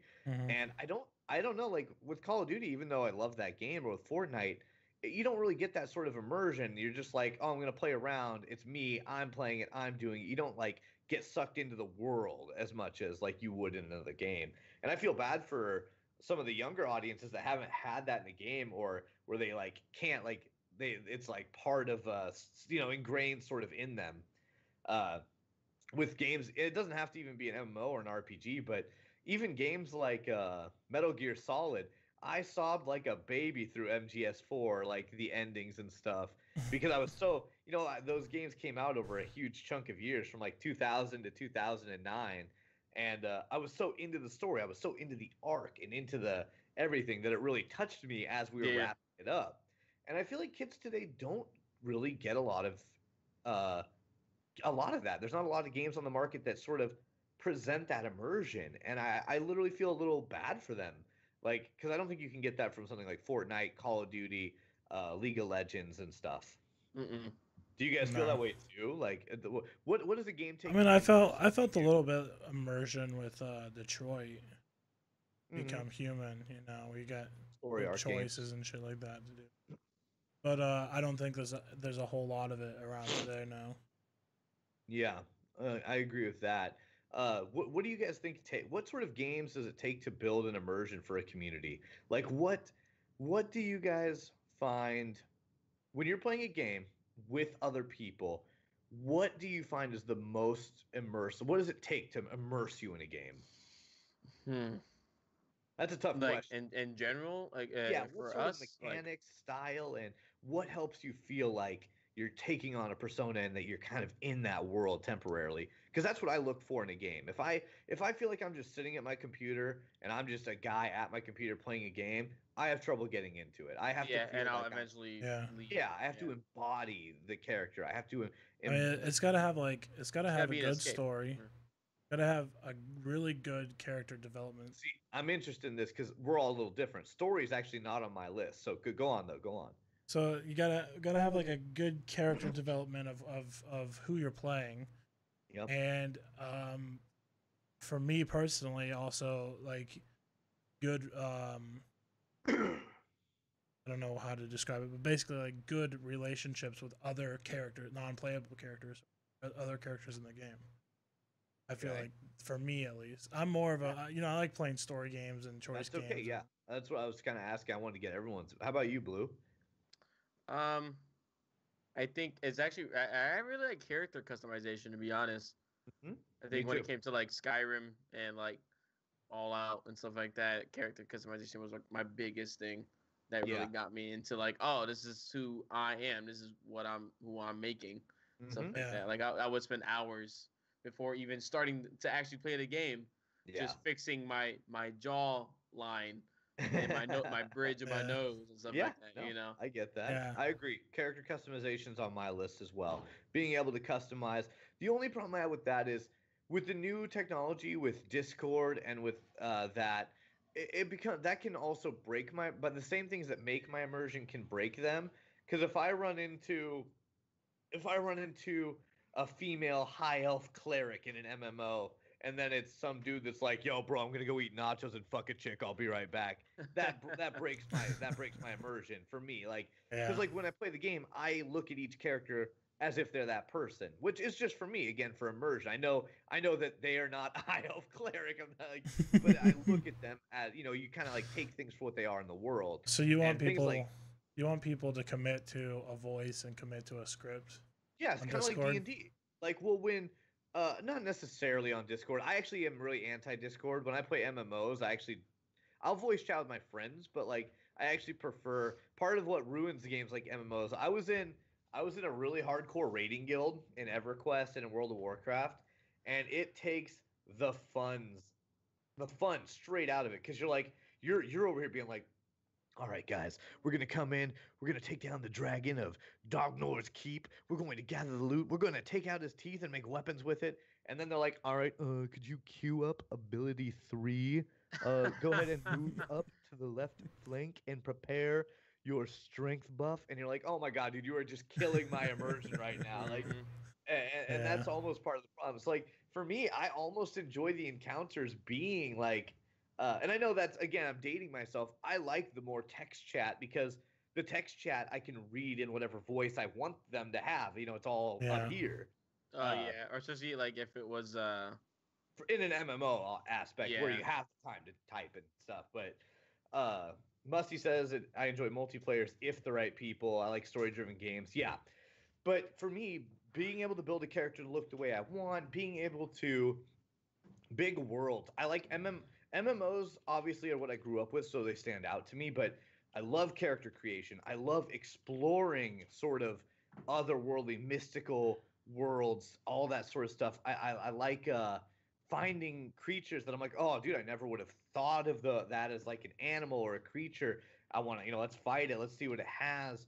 And not a lot of games do that anymore because, again, they're just not popular in today's standards.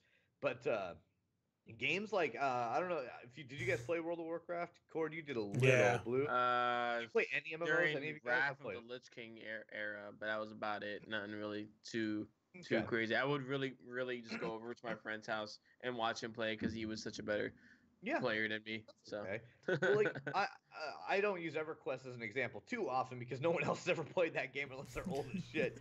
But like in EverQuest and in World of Warcraft, you could run like you could just drop in on a map and you could run hours of real life time in any direction and run through a living, breathing world, seeing other Mhm. players, seeing places, seeing animals, creatures, mobs, and EverQuest. If you ran across EverQuest's actual world, it would literally take you, without speed buffs of any sort, it would literally probably take you 10, 12, 14 hours just to cross Oh, the world. it's always cool just to see like how long it would take you to travel Yeah. in game time versus in real life time. Yeah. And it's just like My first time ever, and it was dangerous because it's different now. EverQuest, when it initially released, was actually kind of a hardcore game. If you died, you dropped all your gear and you had to go back and get it. Nobody else could take it, but you had to, like, you would be naked with no gear. You also had things like if you wanted to run, there was no real maps, so you had to use spells and abilities to kind of let your character sense which direction they were going. Like, they get, as you would level up and get better at it, and you would have to use that to traverse zones and sort of try to keep yourself moving. Like, to go east, you would have to go through areas and track that, avoiding dangerous monsters. And I just don't think a lot of games, that sort of thing is immersive, like, to me. Yeah. And I don't think a lot of games really encompass that anymore. And it doesn't, I'm not saying it has to be just like EverQuest or just like World of Warcraft, but not very many games sort of make me feel that way. I think we can all agree. Do you guys feel like games sort of hold your hand these days? Yeah. Yeah. I always A feel lot like of that, like the tutorials too. Like a lot of games start out and they just put you right into a tutorial. You know. yeah, and beyond that, it's like I can't think of the last time I played a game where it wasn't like, hey, here's a map, here's the direction you go, here's a path leading you directly to it. Yeah. Go there and do the thing. And Or a in games game where like if you sit long enough, a fucking hint window would come up. Like even if you're on the last level of the game. Yeah, I think that's why I liked what was it? I guess it always goes back to like text-based games. text-based buds. Oh. That and then now I guess what you would consider like this generation's version of text-based game is like the Telltale games. Yeah. You would choose your your dialogue option and stuff like that. Yeah. Yes. So yeah. that is really, that gets me immersed. Me so too. much. I have to agree that it really does. And my favorite part of those is also exploring. The Telltale games do a really fun job, especially the Walking Dead series, of really exploring mankind and their morality, which, as King Cord knows, is one of my favorite things to talk about, no matter what subject we're talking about. I'll almost always incorporate some form of human morality and how it works in with the topic we're talking about. I find morality a really polarizing and interesting concept, but that's for its own podcast that I'll bring up at some point. But that's a whole nother podcast. yeah, I bring it into everything I can. It's not really viable in this conversation. That should be our I love catchphrase. that. Should be our catchphrase. That's a whole nother podcast. So But we got like 15 minutes till we hit our 2-hour mark. Nixon, have you worked on any ambush questions? I asked most of my questions I was curious about at the beginning. I guess I'll just have to. Okay, ambush questions. I can think of a few. Yeah, crap. What's your favorite meat on a sandwich? Quick. Salami. Salami, good choice. Italian sandwiches, Italian heroes. Oh my god, I literally have a spicy Italian in the fridge, but I didn't eat it because I didn't want to get sick during the show. That's why now I'm you have a spicy Italian in the fridge. Yeah, I'm gonna go eat it. I'm gonna get sick from it. I'm still gonna also eat it though. You're still gonna savor every single bite. Love Italians. Good choice. Good man. All right, let's see. Orange juice or Sunny D? Sunny D. Yes. You, my man. Who the hell would choose orange juice over Sunny D? That's a great question, but some people do. Let's see. Were you looking into Cal's direction during that? Yeah. Some people would. I loaded Minecraft, and I was curious about what she was doing. Like, I saw her load up Minecraft. That's a slime. Okay. Corey, you're supposed to do ambush questions in between mine, so I have time to think of another one. All right. What's your favorite conspiracy? Good choice. Okay. Here we go. Wait, is that like his favorite one or his favorite one that he believes in?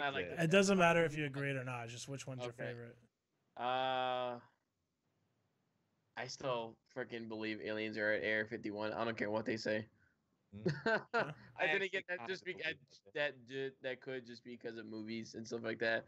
But Yeah. you know how have you ever seen those YouTube videos of people like getting close to Area 51 Yeah. and just Yeah. instantly getting guns pointed at them? Yeah. Like, and they're like, Well, it and is a they're secret not. air base. That's true too, you know. But like, Or is they're, that just they're, a cover? they have such a what is it? Like people come in from all kinds of different areas and stuff like that. Yeah. Of Area 51 and stuff like that, in like the smallest cavern, and there's somebody there waiting for them. Like, It's how did true. you know Yeah. I was here? Yeah. Blue. There's motion sensor somewhere. Blue. I like the ones Love where they're walking, like they're trying to like find it in the middle of the night. It's pitch dark. It's pitch black outside, and they're walking like it's over here, and they're walking through that like between like a little valley of like rocks or whatever. And then all of a sudden, just a fucking barrel rifle comes up. And it's like, yeah, get the fuck back! And it's like, oh Yeah, no! and the truck lights are behind them. Yeah, and they're still like spotlight. surrounded. Yeah, it's like, where did you come from? Oh god, I would shit Like, myself what? right then and there. Me What are too. you hiding? What are you I don't hiding? even know if I would even get that close to Area 51. I wouldn't want to go near Area 51. No. Yeah, I feel like- Regardless, whether it's just an airbase full of military guys with guns or there's aliens, I'm just gonna go ahead and keep a nice berth. Yeah. I don't know. I kind of I'll go to the tourism sites around it. yeah. I'll go to the gift shops. All right, I feel like that's an experience though. You gotta. I'll go buy an alien plush. If you're an Yeah, I'm good actual with that. believer of aliens being there, that has to be an experience you have to do. Oh where- no, I am an actual. Where you believer. finally get How- surrounded. There's no freaking way in this entire galaxy or any galaxy that we are the only living species of life. I mean, That's for sure. I There- agree with that. You know what would there's, be like- really depressing though is if we What? honestly were the most advanced. That's what I'm worried about. I know there's Oh. other life, but I'll be so depressed if we're like the tops, Top like at the currently moment. smartest. Yeah, like No. that's just so depressing. If we're like the best we have to offer, I really hope we're not the Yeah, 'cause best that we have to offer. they found life forms like, and it just happened to be other forms of bacteria. Yeah, like on if we're only hitting planets. bacteria, if we're only hitting like Yeah. dog, if we only find like animal creatures, like non-sentient sort of, I'm just gonna be so depressed. I really hope there's something smarter, better, and more sentient than us. That's just like let's just avoid those fucking But would monsters you over want like a humanoid type of person that kind of looks like us, but I yet honestly is don't just care on a what they- higher I- level, I Yeah, want I I want don't them to care. be a race of cats, but they're like way more intelligent. like a Khajiit First or of something all, like that. I hope they're Yeah, not a just race of a world cats. of cats. I'm allergic to cats, so I actually would You prefer would- like a you would lizard die race or the something. second you I think. entered the Yeah, atmosphere. like. But just fucking just swells up and just. Blue ambush question: did Right. Courtney Love kill Kurt Cobain? Ooh, oh no. Oh, what's your opinion? Jesus. What do you think, Blue? That's all of probably it- one of the it- top it- argued things on between me and it- Corbin. I think so. That's my You favorite think one. so? Damn I it! think so. I You actually think Courtney don't did it? think- There's so much evidence that points There to is her. there's Thank a good amount you. of evidence. I There's- don't believe Courtney Love did it, or more importantly, I think if Courtney Love did do it, that she didn't murder him in cold blood, but was like helping him end his life. But regardless of that, I could just, see that. I could see that happening. I could see because Kurt Cobain was like super depressed sometimes. really, yeah, and that's one of the top conspiracies me and Court argue about all the time because I'm always like, Courtney Love didn't murder him. I really want to get into it, but we don't have time. Yeah, Uh, next time. That's another. I want to podcast. argue That's- my side, but we don't have time. Hold on, I got one for you guys. I'm Reverse gonna do ambush question. reverse Oh, ambush no. question. Did John F. Kennedy really get assassinated by that one shooter? I forgot his name. Yes, Lee Harvey Oswald. Yeah. Yeah, was it him? No, I think it. I had actually had a friend who enlightened me the other day at work. There's something. It's a conspiracy, but there's something called the babushka lady. You guys know it? Oh, I seen that. I know what I you're haven't talking looked at about. that one. It's there supposedly was a Russian lady who was standing in the crowd and it looked like Right she next was to it. yeah, like right where the car was passing by, and looked like she was holding something. It looked like it could have been a camera or a scope. It could have been even an advanced gun. Advanced gun. But like everyone's reacting, and she's still like cool and calm and everything, and she's Mhm. just watching the car drive by. And then after that, she like disappeared. They could. Well, Yeah. okay, just to be fair, if she was Russian, that probably wasn't all that surprising. People get black bagged and murdered in the streets. I mean, Red Square got its name because they would freeze people to death in Red Square by dumping water on them and letting them freeze to death. So like, if you're a Russian, you're probably just like, Yeah. normal Tuesday. Like, No, this just Tuesday. Yeah, I wonder if it's gonna rain today. I believe it was the one shooter, but only because I went to the museum and all the evidence kind of made sense to me. I'm not saying that there's absolutely like that there Like- can't be a cover up, that there wasn't Yeah. more to And it, but maybe he did pull the trigger, but maybe it wasn't him Yeah. as the motivator. You know, yeah, it I could be don't know if him it and was someone just else. one. Yeah, I'm Maybe not he saying pulled the wasn't working like. for What if he had a somebody. blank? Could have been. What if he had a I blank and the don't real know. bullet came from the grassy knoll? But you should sometime go down there because the actual museum was really beautiful. It was really cool. You can tell if it's a blink or not too. As Yeah, well. you can walk out onto the road. They have it all marked with like Like where he got paint. shot. Yeah, you can like Oh, walk really? over and you can Oh. go up to the shooting window. That's beautiful. see it What? Oh, that's there. kind of. Yeah. I would feel really like. It's roped tense. off, so you're kind of just near it. Like it's like, you're not like right Even there, being but near it, you know, like imagine No. like legit like getting in the position yeah, of the Yeah. shooter. That It would feels I would weird. feel. I have to My agree. stomach would sink. When you're at a place where some shit went down, it's weird. It feels, I think we make it up to some degree, but you can feel when you're near somewhere where some shit went down. It's Like like when- what Man. happened to me when I was stationed in Germany. I went to one of the concentration camps. This one was Oof. more of a work camp. Yeah. It still, wasn't though. it wasn't straight extermination. It was just work till you die. Yeah.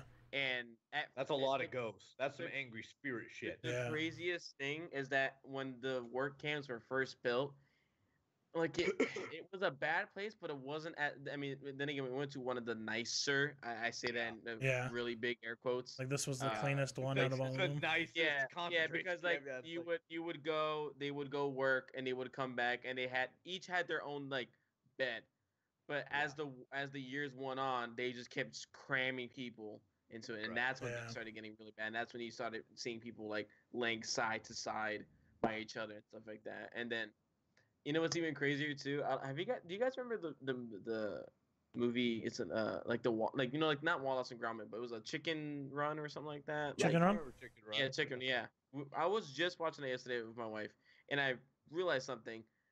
They're in a concentration camp. They Yeah. are. They are in a Like, concentration. They have watchtowers. They have formations in the morning. Mm-hmm.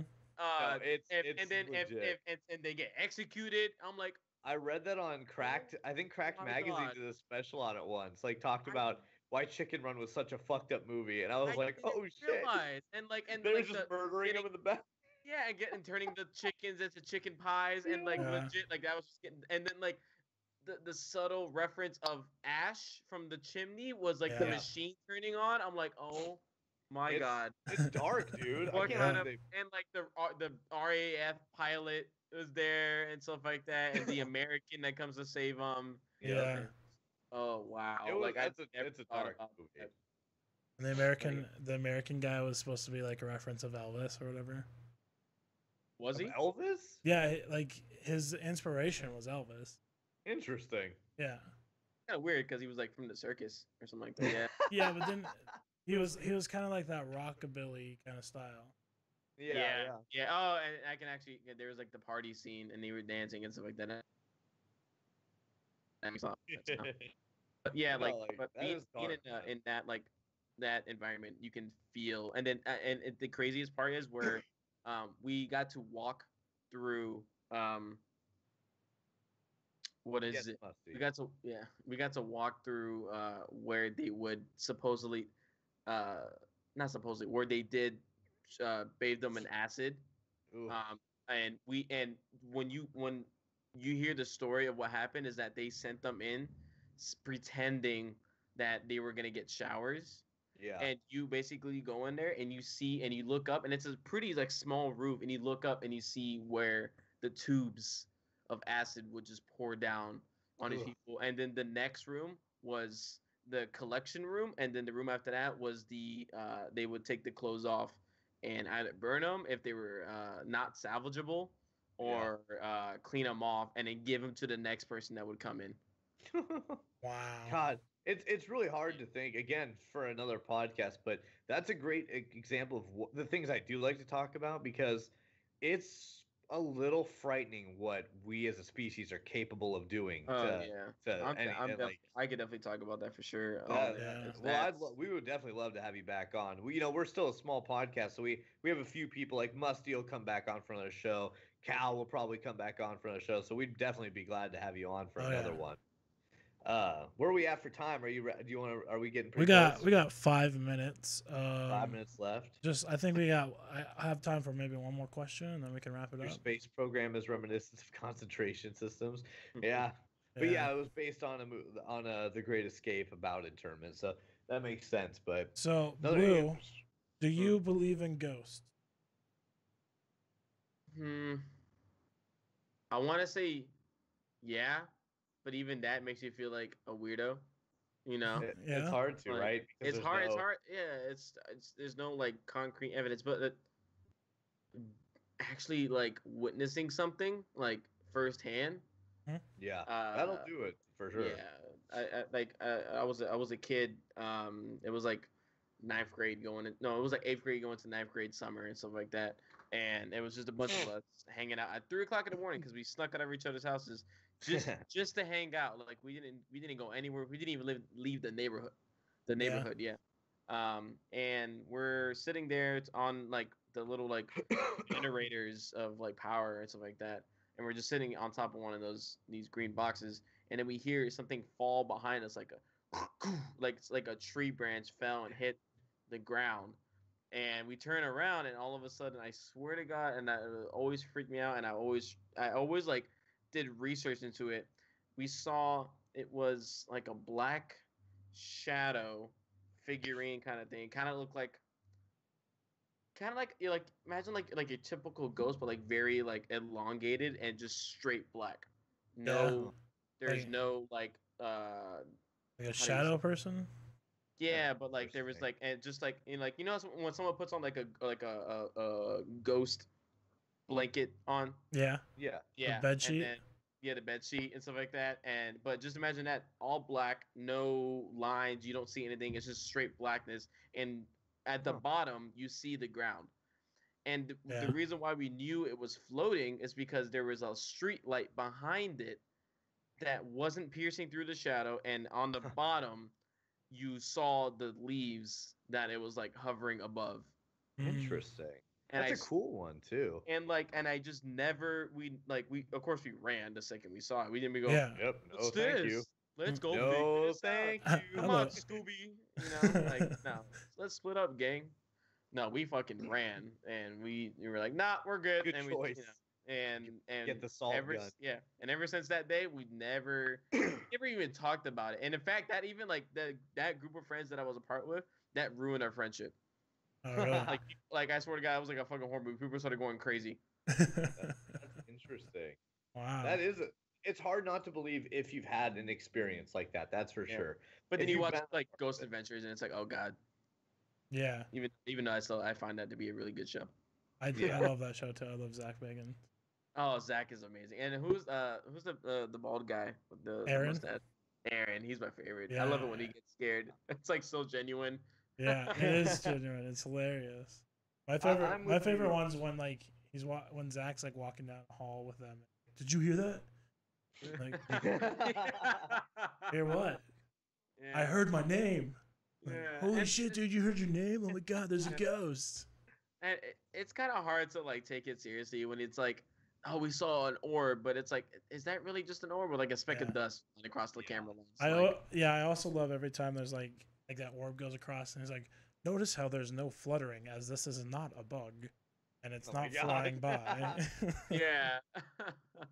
I'm where you're at, Blue, without the experience. So I'm not like I can't. It's not like I don't believe in things I can't see. I believe in gravity. I believe in air. All those default questions. But I believe in scientific proof. And for me, I don't believe in ghosts. But I'm open to the idea. I don't believe they completely don't exist. It's more like how I am with religion. I would never technically say I'm atheist. I'm more agnostic. I believe there's a possibility of something greater than me. I'm with you on that. Same thing with ghosts. Like if tomorrow they were like, dude, straight up ghosts, science says there's ghosts, I'd be like, all right, I guess there's ghosts. Like that's I just kind of take like, and I know science can also be wrong. We've done lots of things, but like, there's this. Oh, wait, never mind. It's not this. But I Yeah. just kind of, I think that's just how science works, and I tend to just sort of go with that. So if we ever get the chance, but I've never had a full on experience like you had. It might change my opinion if I ever had an encounter like something like that. Yeah. I've had a few interesting encounters. Apparently, me and Cal will occasionally hear the Saints Go Marching In playing in our apartment, which I didn't know was a thing because each of us had our own experience with it, but uh, didn't know the other one had essentially. Yeah. But I'm just hoping somebody down in one of the other floors is a huge Saints Go Marching In fan. But it's really unsettling. Every once in a while, you can hear it playing like super late at night and like through the vent system, but it's weird. But not enough that and stuff like that. It's like, oh, it could really just be a legit reason someone Yeah, is just listening exactly. to that song. Yeah. Something like so that. that's and It that's could be the like problem. somebody's like wake up alarm or something. Right. Yeah, and that's maybe the he diff- works night shifts or something like that, and that's Yeah. just the song he wakes up to or something like that, and it just happens to be by event that's Exactly. connected throughout And everyone else. that's honestly what I believe too. And the only thing that if I had an experience like yours, like it's pretty hard to explain away what you saw on your especially as a experience. kid too. Like, there's Yeah. no way. Like it could have just been my kid imagination running Well, because wild. you all something saw like it. that. Your group all If saw it. me and 3 other people saw it, Yeah. there's no way to deny it. Like, Yeah. Yeah. as And much that's a really interesting and specific example because multiple people saw it, multiple people were affected by it, and that in and of itself is a good starting place because it's better than being like, you guys, no, I swear to God I saw it. And you just Yeah. look like the crazy Yeah, one. shut up, you're going crazy. And then actually, this is back to that real quick before we gotta end. I was like, and this is what kind of like threw me off from religion too, because I told my youth pastor about that situation, and they would just say, "Oh, this is a demon following you," and this and that, and That is the worst answer. Don't Yeah. fucking I was play like, that as a shit kid, on and me, this is man. my youth pastor that told me Jesus this. Who fucking tells their kid that? Did he at least give you an exorcism spell No, or he just something? told me like, "Good God. luck." Good Great. He didn't give you anything. He's like, here's a cross. Yeah, Yeah, just- you have to just pray. start taking tips from Supernatural. Load a shotgun with rock salt and Yeah. get yourself ready for a fight. Yeah. It's a great Maybe you were Alright. too strong. Maybe the demon was looking to possess somebody and you guys resisted its temptation. You guys are just fast here. All right. Well, we are at 2 hours and 2 minutes, so we'll go ahead and end the podcast. Thanks so much for coming on, Blue. Thank we'll you. definitely have you back on again. It was a good time, man. Yeah. We'll talk about some more topics and set up another day where you can come on and Talk cover one about- of the other 8 topics we brought up today. Yeah, I think we aliens gotta and go more. conspiracies. I think we gotta go more to conspiracies next time. for I'm sure. good with the I'm King always Court for is always conspiracies. ready for a conspiracy one, so we'll set it up here soon and Yeah. do that one. Yep. So I'm good with that. thanks for coming on.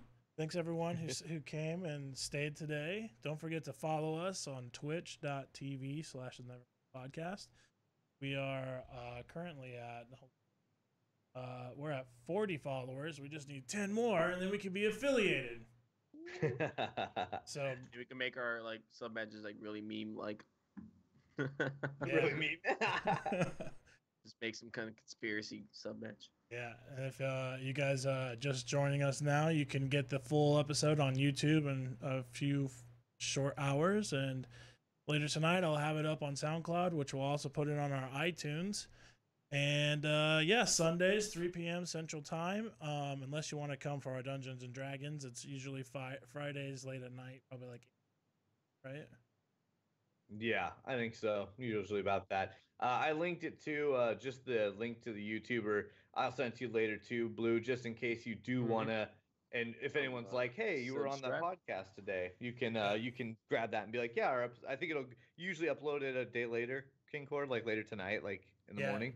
Yeah, it'll be up to it'll be on YouTube tonight. The SoundCloud will be in the morning. I also Okay. have a picture of my face in a PNG. If you Yes. want to use that for a thumbnail. Oh yeah, Yes, cool. You, yeah. you already have your face PNG'd. Oh, of course. That'll Come on, work. doesn't everyone? Yeah, send a copy of that to either me or King Cord or something like Yeah. on Discord or Skype somewhere. We'll put That you on way, the thumb that'll make drive. their life easier. The thumb shot. And if you yourself want to be the next guest on the Nevermind podcast, get a hold of Nixit or me on either Discord, Twitter, Facebook. We also have a Reddit, and we'll get a hold of you and talk about what you want to talk about on the podcast. And also, don't forget, episodes when we don't have guests, we have the call-in feature. Where usually around the last half hour of the episode, call in on Discord, and we'll talk about whatever we're talking about.